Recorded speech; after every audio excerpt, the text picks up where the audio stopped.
Assalamu alaikum guys. Welcome to my YouTube channel Online Learn with Saad. Guys, today we are here with class number 24. In today's class, we are going to talk about future perfect. So, आज की class में हम future perfect के बारे में सीखने वाले हैं. Okay? So guys, क्लास शुरू करने से पहले अगर आप लोगों ने अभी तक मेरे YouTube चैनल को सब्सक्राइब नहीं किया है तो सब्सक्राइब करें और बेल आइकन ऑन करें ताकि मेरे हर नई वीडियो का नोटिफिकेशन सबसे पहले आपको मिलते रहें. Okay, so let's begin. आज की क्लास को शुरू करते हैं. Future perfect. फ्यूचर मीन आने वाला वक्त, परफेक्ट मीन मुकम्मल. फ्यूचर परफेक्ट यानी कि आने वाले वक्त में कोई काम मुकम्मल. ओके, सो फ्यूचर परफेक्ट का डिफिनेशन है ऐसे जुमले जिनमें आने वाले वक्त में काम मुकम्मल हो चुका होगा. ऐसे जुमले जिनमें आने वाले वक्त में काम मुकम्मल हो चुका होगा. वो होगा फ्यूचर परफेक्ट. इनका उर्दू पहचान है चुका होगा, चुकी होगी, चुके होंगे, या अलिफ होगा, चोटिया होगी, बढ़िया होंगे वगैरह आते. ओके, इनका ये उर्दू पहचान है. फ्यूचर परफेक्ट की उर्दू पहचान में ये भी आ सकता है चुका होगा, चुकी होगी, चुके होंगे. ये भी आ सकता है, लेकिन ये भी आ सकता है हलिफ होगा, चोटिया होगी, बढ़िया होंगे.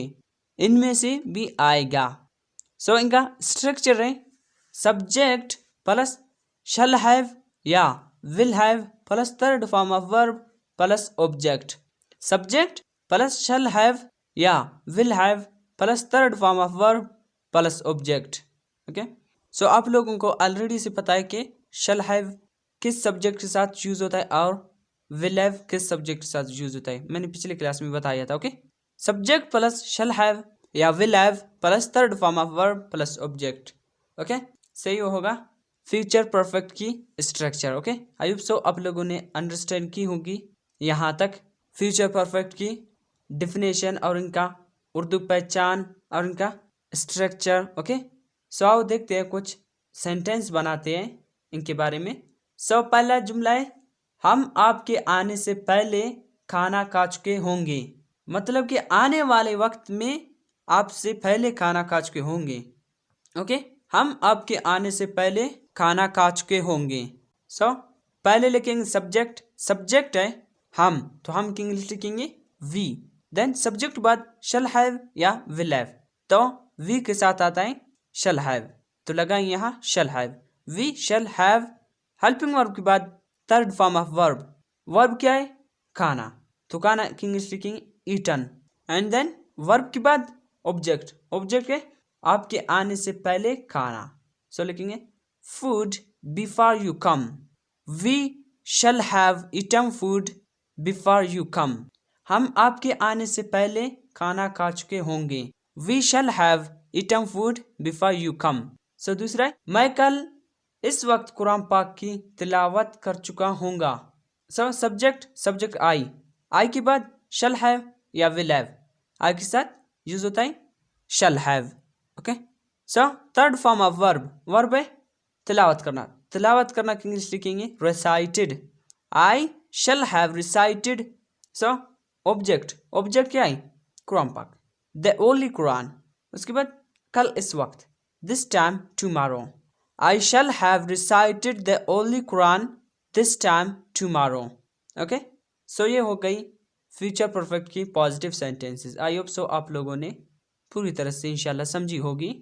चलो चलते इनकी नेगेटिव जुमलों की तरफ. कुछ नेगेटिव जुमला बनाते. ओके, नेगेटिव इनका स्ट्रक्चर होगा बस हमने हेल्पिंग वर्ब के बाद नॉट लगाना है. Okay, subject plus shall not have या will not have plus third form of verb plus object.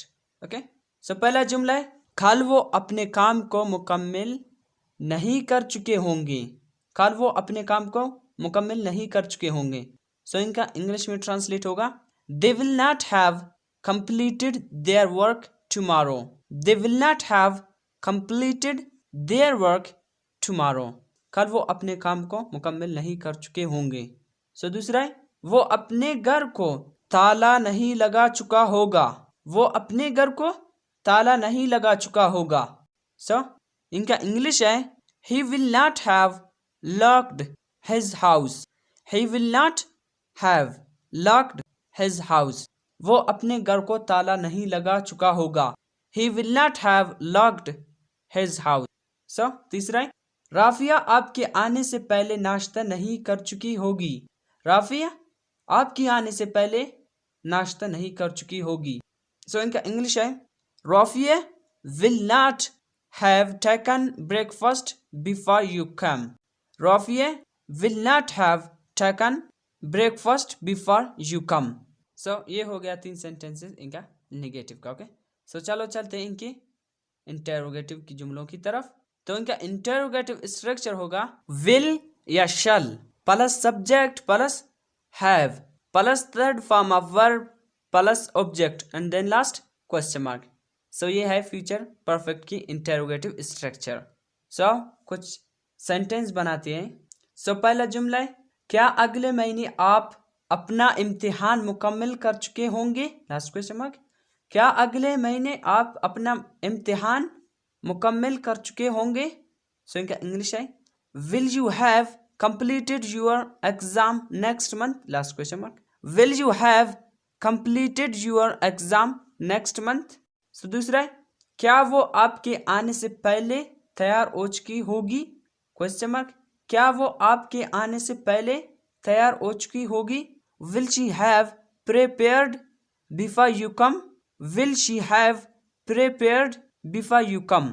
सो हमारा नेक्स्ट एंड लास्ट जुमला है क्या अली और असलम क्रिकेट खेलने के लिए जा चुके होंगे। क्या अली और असलम क्रिकेट खेलने के लिए जा चुके होंगे। Last question mark. Will Ali and Aslam have gone for play cricket. Will Ali and Aslam have gone for play cricket. Last question mark. क्या अली और असलम क्रिकेट खेलने के लिए जा चुके होंगे। Will Ali and Aslam have gone for play cricket. Last question mark. So ये रही फ्यूचर परफेक्ट की क्लास। आई होप सो आप लोगों ने पूरी तरह से समझी होंगी फ्यूचर परफेक्ट की क्लास। ओके सो अगर आप लोगों को कोई समझ में ना आया तो प्लीज़ कमेंट बॉक्स में कमेंट्स कीजिए। ओके सो मैं आकर आप लोगों की कंफ्यूजन दूर करने के लिए पूरी तरह से कोशिश करूँगा। ओके सो मैं एक जुमला देता हूँ आप लोगों को इंग्लिश में ट्रांसलेट करने के लिए। ओके क्या वो मुझसे पहले वहाँ पहुँच चुकी होगी।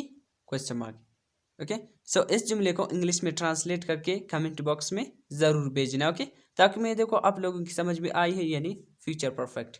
सो इस क्लास को हम यहीं पे ख़त्म करते हैं। इंशाल्लाह ज़िंदगी रही आप लोगों से दोबारा मुलाकात होगी अगले क्लास के साथ। सो तब तक के लिए इजाज़त दीजिए। अपना बहुत बहुत सारा ख्याल रखिएगा, दुआ में याद रखिएगा। अल्लाह हाफिज़।